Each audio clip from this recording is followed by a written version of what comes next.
Olayo Olarinde. We begin in Côte d'Ivoire, where President Alassane Ouattara on Wednesday presided over a Council of Ministers meeting at the Presidential Palace in Abidjan.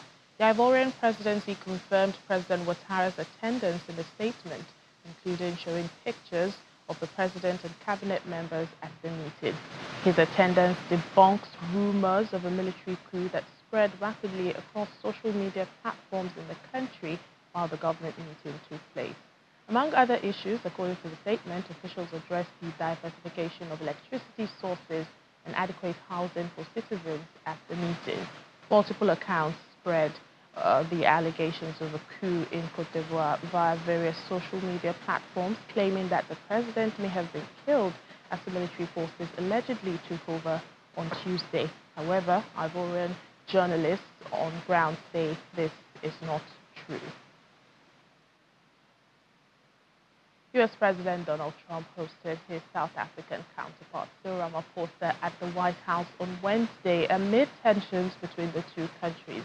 The public part of the meeting appeared quite tense after President Trump ambushed his South African counterpart with news and videos to back his claim that the country is committing genocide against South African white farmers.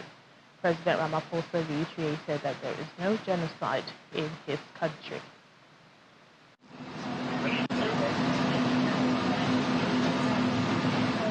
Tension ran high at the Oval Office on Wednesday as South African President Cyril Ramaphosa met with U.S. President Donald Trump.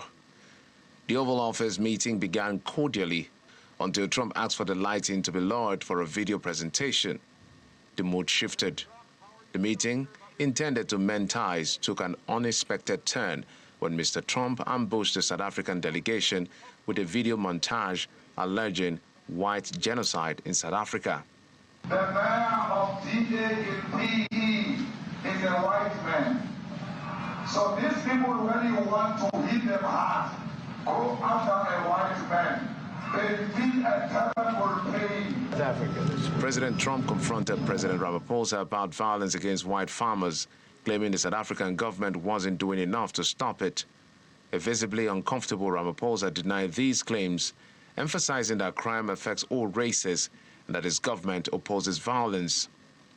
The video shown by Trump included clips from South African opposition party Economic Freedom Fighters EFF's leader Julius Malema's rallies featuring the song Shoot the Boer, as well as the news stories about the white South Africans fleeing violence and discriminatory laws. President Ramaphosa remained calm, explaining that his government works to reduce violence across all communities. Well, I think the videos are so... No, when you look at the videos, I mean, how does it get worse? And these are people that are officials, and they're saying that kill the white farmer and take their land. That's what it is. And I have other friends in South Africa, I have people that left, one in particular that says you can't go there. He said they want to take your land, they take your land, and they kill you. It's okay, and they say it's okay to do. Now, we're going to talk about it, but this is a tremendous... Look, this is a story recent. These are all people that recently got killed. Yeah. And I don't know how it can get any worse. These are... And, you know, the men that you saw, the people that you saw in that movie, those are officials. Those are people that were in office. They had one march, they had a dance in your parliament, whatever you may call it, legislature. Well, let me clarify that. Yeah, let me clarify that, because what you saw, the speeches that were being made, one, that is not government policy. We have a multi-party democracy in South Africa that allows people to express themselves, political parties to adhere to various policies, and in many cases, or in some cases, those policies do not go along with government policy. Our government policy is completely against what he was saying, even in the parliament. And they're a small minority party, which is allowed to exist in terms of our constitution. But you do allow them to take land.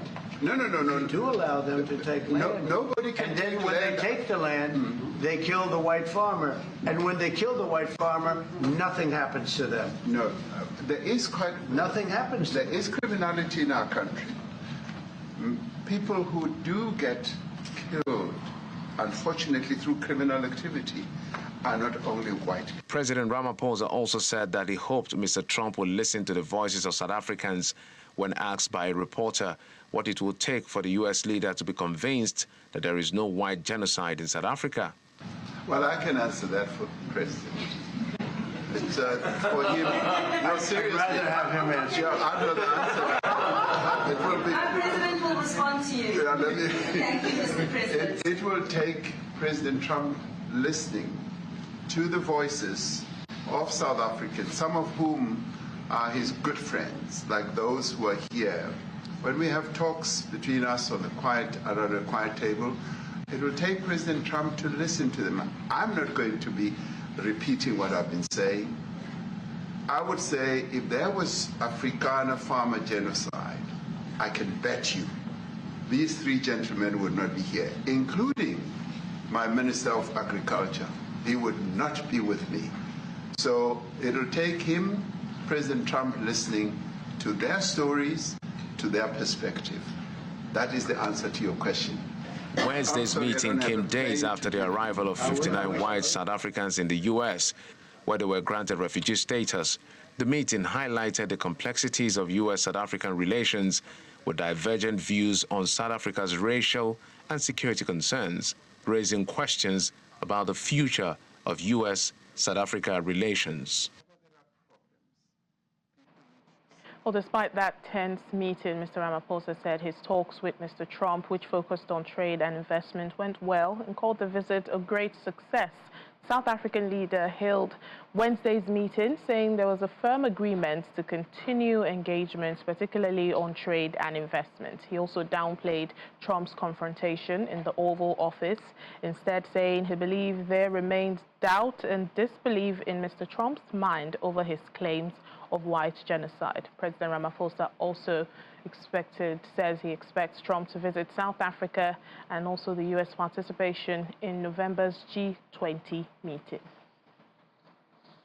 The issue that he kept raising, or he raised prominently, is the issue of genocide. And when he was asked by one of you, and thank God one of you asked, whether he was convinced that there was genocide, he says, no, he's not convinced. Much as he flighted the video and all those press clippings. And in the end, I mean, I do believe that there's doubt and disbelief in his head about all this. So all in all, I do believe that our visit here has been a great success. We've been able to achieve what we set out to achieve re-engagement with the U.S. So all in all, I'm rather pleased. I go back tonight having a sense that we have done well. I know that many South Africans were filled with a great deal of concern and fear that we will have a Z moment and all that. That did not ensue. And I know that you yourselves as the media, you wanted to see drama and something really big happening. And I'm sorry that we disappointed you somewhat when it comes to that. Well, joining us now is Chris Hatting, the Executive Director of Center for Risk Analysis in Johannesburg, South Africa. Hello, Chris. Thank you for joining us. We spoke yesterday and, you know, anticipating this meeting, you said it could go one of two ways, which you outlined. Now, how would you assess what we've seen, the conversations and confrontations we've seen at the Oval Office between President Ramaphosa and President Trump? Good afternoon, and thank you very much for the opportunity, second day, to discuss very important matters for South Africa geopolitically and, of course, in terms of trade and investment. I think all in all, given the rhetoric that we've seen from the administration in the first 6 months of this year, things have gone well yesterday, better than maybe could have been hoped for. Why do I say that? Look, I know there was quite a lot of, in front of the cameras, there was different emotive talking points, but President Ramaphosa managed to, in my assessment, maintain a mature reaction. He brought in various of his cabinet partners and members and tried to present his view of his government of national unity and of the reality in South Africa. So I'm not saying that one should expect to get everything in these engagements, especially with a more transactional president, as is President Trump. But all in all, given that longer term context, I think this is at least a PR victory for President Ramaphosa and for South Africa. Indeed, Chris. Now, South Africa's leader has hailed this meeting as a success, and with trade and investment issues that they spoke about, that remains to be seen. Though, did South Africa, in your opinion, achieve its purpose with what we saw play out? I'm sure that President Ramaphosa and his colleagues would have had different goals or key performance metrics, if you want to use very corporate language, that they would have aimed for. So maybe short-term, medium-term, and long-term. Some of that would have been a kind of reset of the relationship between South Africa and the US, but also it would have been to talk about critical minerals, about AGOA, about other forms of trade and investment between South Africa and the US. So it depends now how South Africa uses this moment going forward. For example, if South Africa can get a bilateral trade agreement, if it can push support for the Africa Continental Free Trade Area, if South Africa can really convince President Trump to attend the G20, which of course South Africa is hosting the main summit in November this year in Johannesburg. On those metrics, one can then consider this meeting in and of itself a successful meeting or not. But South Africa needs to use it going forward. I think it shouldn't be seen in isolation only. Indeed. And could we also, touch on the composure of President Ramaphosa, in the famous Oval Office that seemed to come with the risk of a public dressing down? The President also talked about it, that he disappointed the public, that we're looking forward to probably a Z moment, a meeting, and that's referring to Zelensky meeting back in February in that same Oval Office. Yeah, I think you're exactly right to highlight that, because that is sort of people's frame of reference for engagements between President Trump and some other world leaders. At the same time, there has been, I think, more constructive engagements with people like Canadian Prime Minister Mark Carney, the Prime Minister of the UK, of course, Keir Starmer. It is a range of engagements. So on that point of view, I think President Ramaphosa did well, especially when the video was played, the video which contained clips from the leader of the economic freedom fighters, Julius Malema, which would have been part of a sort of gotcha moment by the Trump administration to see how South Africa reacts, to see how President Ramaphosa reacts. In that case, where President Ramaphosa and his colleagues tried to bring the agenda and the narrative back to their point of view and not do so in a condescending way or a way that's perceived to be condescending, I think that's a sort of moral or at least a PR victory. All right, then. Thank you so much, Chris Hatting, Executive Director, Center for Risk Analysis in Johannesburg. Thank you for your time. Thank you. A UK High Court has lifted a temporary block on an agreement that will see the UK hand the Chagos Islands to Mauritius. Can go ahead. The Prime Minister, Sir Keir Starmer, had been due to sign the deal at a virtual ceremony with Mauritian government representatives earlier today.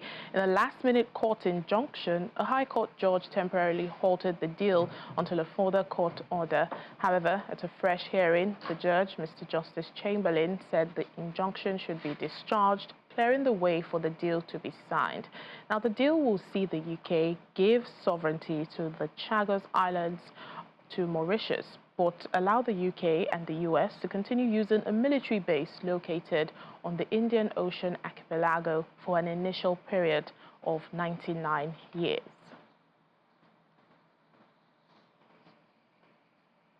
At the 78th World Health Assembly, Nigeria's Minister of State for Health and Social Welfare, Dr. Isiaq Salako, showcased the country's groundbreaking strategy to combat maternal, newborn and child mortality, MNCH, through community-led and scalable innovations.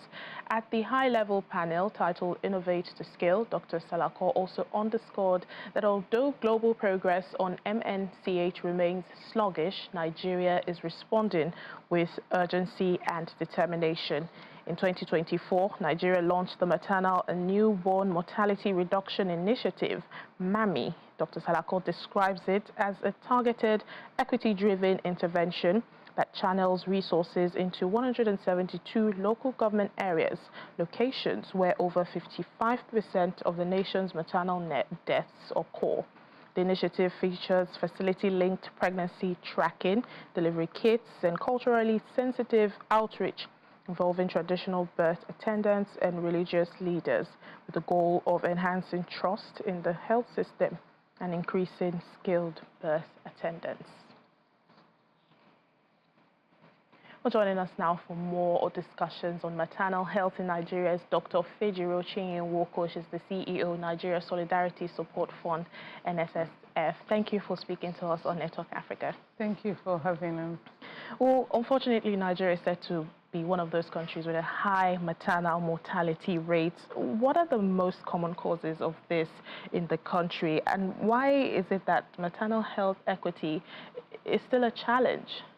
Thank you. It's an important question, saying that the MAMI has been launched and the government's interest is in reducing maternal mortality in Nigeria. It's still high for various reasons that plague the health system. So supply side issues, we'll talk about things like access to care, where as the hospital is situated, whether there's access to care in terms of financial means to pay for the care, whether there is enough healthcare worker, and whether the hospitals, the PHCs are open throughout the day and in the night for the women to utilize the ratio of healthcare worker to patients. We have all of that issue. We also have the demand side issue where for some reason people still don't like seeking care early enough. People still use the traditional birth attendance means or go to a neighbor somewhere. So they still want to go to the public hospitals or the private hospitals. Those are the various reasons for the poor outcomes that we have. But how there's something that is really paramount in the ministry's mind, and something that even us as development partners, we're saying how can we work with other development partners, other stakeholders, the federal government, to reduce the maternal mortality rate. And one way that we've had to do it is first having conversation with these women, because you can't solve somebody's problem when you're not speaking to the person. So having that open access to the women that need this care, so childbearing age, women and girls of childbearing age, what are their needs?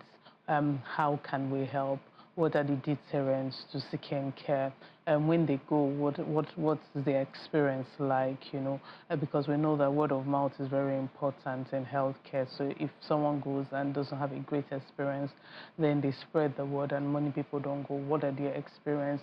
And then that conversation has started, and I believe that somehow we'll get a way forward.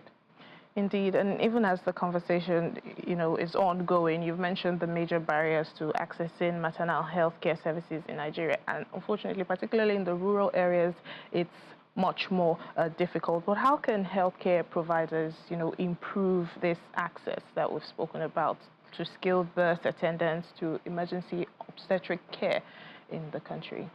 First is finance. So healthcare is not cheap. Health is not cheap.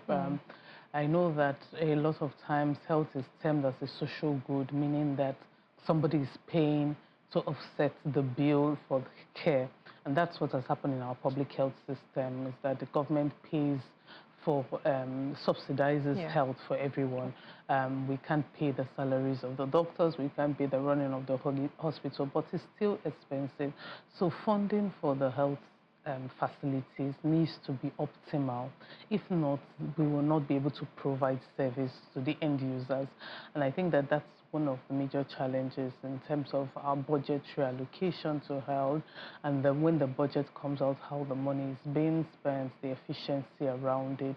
Somebody somewhere needs to pay for care. You said especially the women in the rural facility, we know that they, more than even the urban settlers, may not be able to afford what we are supposed to pay as our own contribution to health.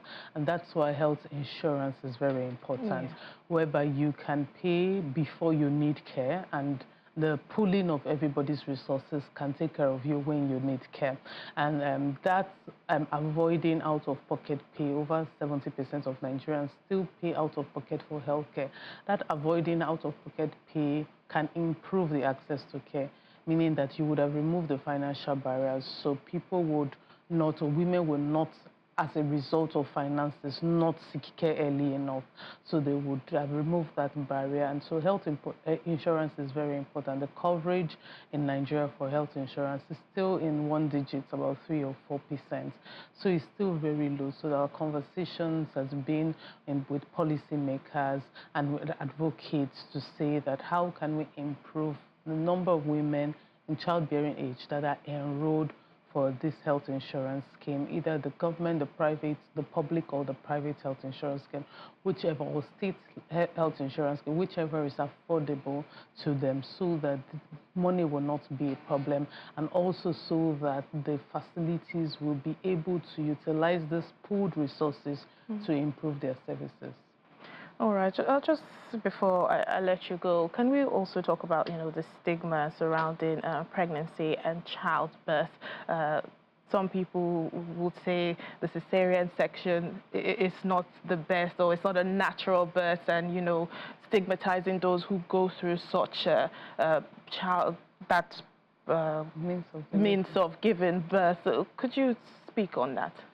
Okay, so there are several reasons for stigma nowadays. Mental health, stigma, weight, stigma. There's so many reasons to be stigmatized, but I think that more importantly is education.